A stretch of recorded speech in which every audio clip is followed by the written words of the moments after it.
Всем привет, с вами Елена, и это канал Вот бы мне. Друзья, в этом видео я хочу рассказать о том, что мы вступили в судебный иск. Мы делали много видео на тему исков, взвешивали все за и против, рассказывали о рисках и преимуществах и параллельно с этим принимали решения для себя. Мы так долго тянули с решением, потому что тешили себя надеждой на то, что посольство США в Киеве все-таки начнет работать в нормальном режиме. И буквально в первые недели после отмены прокламации, раньше, чем во многих странах, Украина начала рассылать приглашения. Но шло время, а количество назначенных собеседований не менялось. В начале мая посольство снова зашевелилось и отправило очередную пачку приглашений, но затем снова тишина. Если посольство будет работать в таком темпе и дальше, уверена, шансов попасть на интервью у нас нет.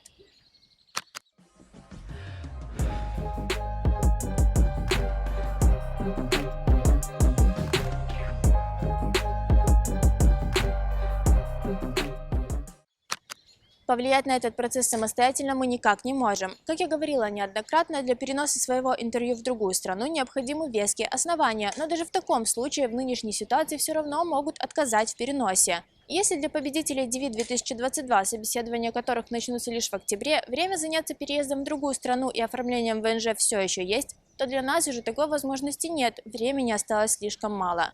К тому же это еще одна лотерея, ведь совершив перенос в другую страну, мы все равно не застрахуемся от того, что эта страна не закроется на очередной локдаун и посольства не прекратят свою работу. Мы долго наблюдали за работой разных адвокатов, следили за их страницами в соцсетях, сравнивали подходы и качество работы и, конечно же, цены на вступление в иски. Все они будут делать и уже делают одну работу – отстаивают наше с вами право на прохождение собеседования в установленные временные рамки. Они не соревнуются между собой, а потому нам очень хочется, чтобы свои дела выиграли все адвокаты, и как можно больше победителей DV-2021 получили свои визы, благодаря судам или без них. Ведь вероятность того, что вас вызовут на собеседование и без судебного иска, есть, и она не меньше шанса того, что вас не вызовут на собеседование, даже если вы вступите в иск.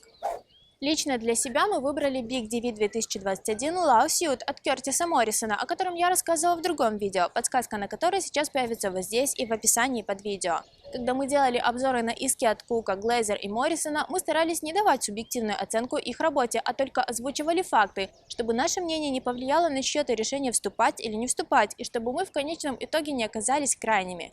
В каждом видео про иски я неоднократно повторяла, что никаких гарантий после оплаты вы не получаете, и шансы выиграть дело и благодаря этому получить свою визу всегда будут 50 на 50 у любого адвоката. Говорила и о том, что у каждого из вышеперечисленных адвокатов есть как выигранные иски, так и нет. Про все это вы можете читать у них на страницах в соцсетях и на официальных сайтах компаний. Несмотря на то, что мы рассматривали иски, оперируя только общедоступными фактами, без субъективного мнения, все равно нашлось много комментаторов, которые знали больше нас самих и утверждали, что все такие видео проплаченные, и мы в доле с адвокатами. Хотелось бы нам, но несмотря на мнение сторонников заговора, выгода с видеообзоров исков у нас только в просмотрах и росте канала, как и от всех остальных видео. А за вступление в иск мы, как и все, заплатили свои деньги, о чем не жалеем. Зато теперь можем сказать, что мы не в доле, а в деле с адвокатом, и точно хотим, чтобы он выиграл дело, и мы получили визы. И думаю, теперь можно сказать свое личное мнение, почему выбрали именно Моррисона. Во-первых, нам понравилось то, что прямо на официальном сайте информацию про иск можно прочитать не только на английском, но и на многих других языках. Точно так же дела обстоят и с трансляциями в формате вопрос-ответ, которые проводятся на Фейсбуке и на Ютубе вместе с переводчиком на тот или иной язык. Понятное дело, что сделано это для привлечения как можно большего количества клиентов, но делают так не все. Мы сами развиваем наш канал таким образом, добавляя субтитры и рассказывая информацию для разных стран, а в будущем наши основные видео на тему грин-карт и заполнение всех анкет тоже переведем на другие языки. А потому за это Моррисону большой плюс. Во-вторых, за прошедших несколько месяцев мы пытались связаться со всеми адвокатами через социальные сети и мессенджеры, задав ряд интересующих вопросов по поводу иска. Ответа от Кука и его команды мы так и не получили, но оно и не удивительно, даже в информации по их искам была просьба не беспокоить адвокатов рядовыми вопросами, ведь на все важные, по их мнению, вопросы они дадут ответы самостоятельно, когда придет время. Глейзер нам ответила, что вопросы можно будет задать на онлайн-трансляции в Инстаграме, когда она будет. На ту трансляцию мы не успели зайти сразу, но посмотрев ее от начала до конца, поняли, что она отвечает не на все вопросы. Я ее понимаю, ответить на все вопросы просто невозможно, но все равно, на мой взгляд, это можно было сделать немного в другом формате. И, наконец, мы написали Моррисону. Сообщения были доставлены и со временем даже прочитаны, но остались без ответа. Тоже можно понять, ведь мы, во-первых, не были его клиентами, а во-вторых, у адвокатов и так работы выше крыши, особенно сейчас. Но, к нашему удивлению, через несколько дней он нам ответил, и мы даже немного пообщались в реальном времени. Кроме того, мы состоим в нескольких англоязычных группах по DV 2021 в Телеграме, и иногда там можно встретить Моррисона, отвечающего на разные вопросы. Это второй большой плюс в сторону выбора для нас.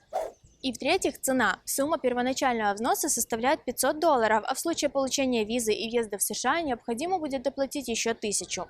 Так, например, у Glazer, несмотря на то, что общая сумма немного ниже и варьировалась от 850 до $1200 в зависимости от иска и состава семьи, сумма первоначального взноса для нас составила бы $800, что на 300 больше, чем у Моррисона. А оставшуюся часть нам бы пришлось заплатить в случае получения приглашения на интервью, а не получения визы. А как мы все знаем, существует вероятность отказа в выдаче визы на самом собеседовании. У Кука и Сискинда стоимость вступления в иск варьировалась от 1500 до $2000 в зависимости от даты принятия решения и не разбивалась на несколько платежей. К тому же на принятие решения о вступлении давалось не больше 2 недель, а чтобы получить скидку, решение вообще нужно было принять в считанные дни. И по правде говоря, такой подход нам не очень понравился.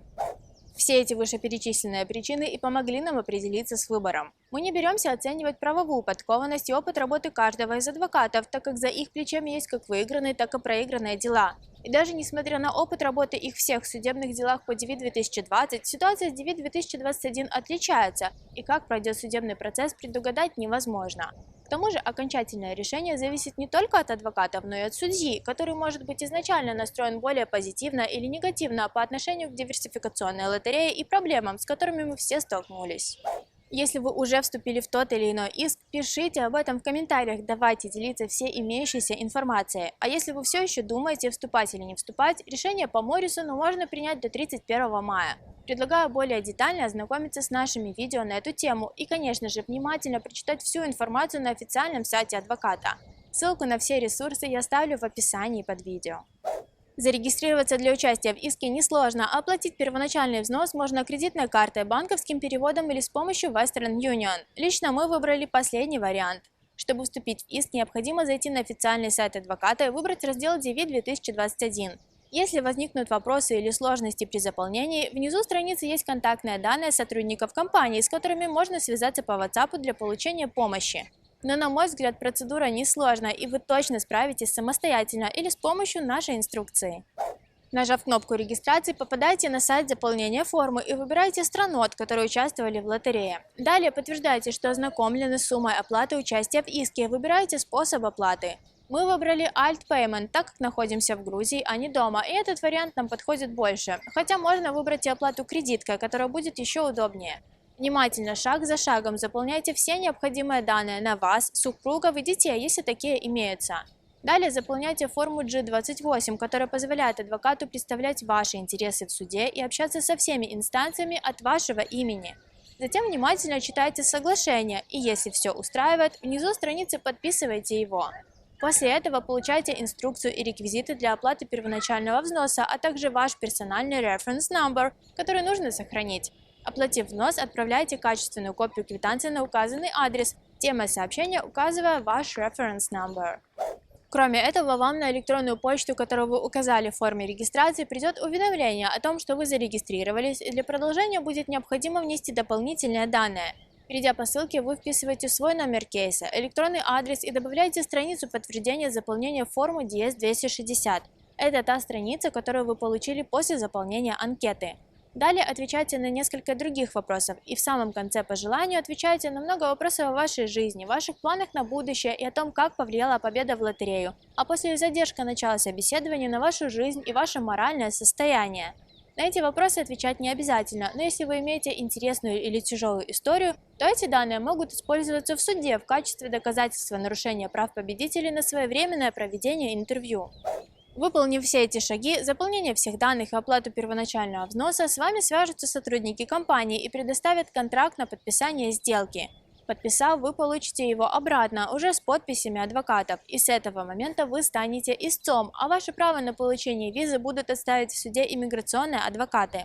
Конечно, очень жаль, что победителям нашего и прошлого года пришлось столкнуться с такими трудностями и рисковать собственными средствами, получая при этом, так сказать, лотерею в лотерее. Но такова реальность, и с этим ничего не поделать.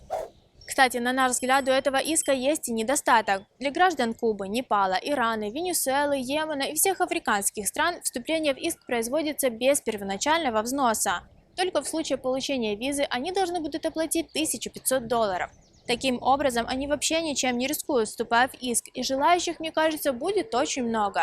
Сыграет на суде это в плюс или в минус, угадать невозможно. А потому, как я уже говорила неоднократно, вступать или не вступать в иски решать только вам. Никаких гарантий того, что потратив деньги вы получите визу, нет, как нет и похожих дел, на которые можно было бы ориентироваться.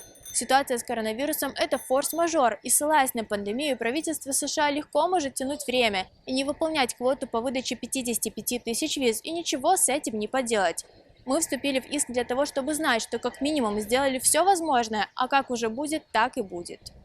На сегодня все, друзья. Надеюсь, вы получили ответы на интересующие вас вопросы. Если вам кажется, что какую-то информацию мы озвучили не совсем верно, или вы можете дополнить ее полезными фактами и мыслями, обязательно пишите в комментариях. Я, как и всегда, буду держать вас в курсе событий и делиться всеми самыми важными новостями на тему лотереи Green Card и иммиграции в США максимально коротко и оперативно. Если информация была полезной и познавательной, поддержите наш проект. Подпишитесь на канал, подключите уведомления, поставьте лайк и поделитесь этим видео с друзьями. А если у вас остались вопросы к нам, смело задавайте их в комментариях. Каждую неделю мы делимся полезным контентом, так что зовите друзей и оставайтесь с нами.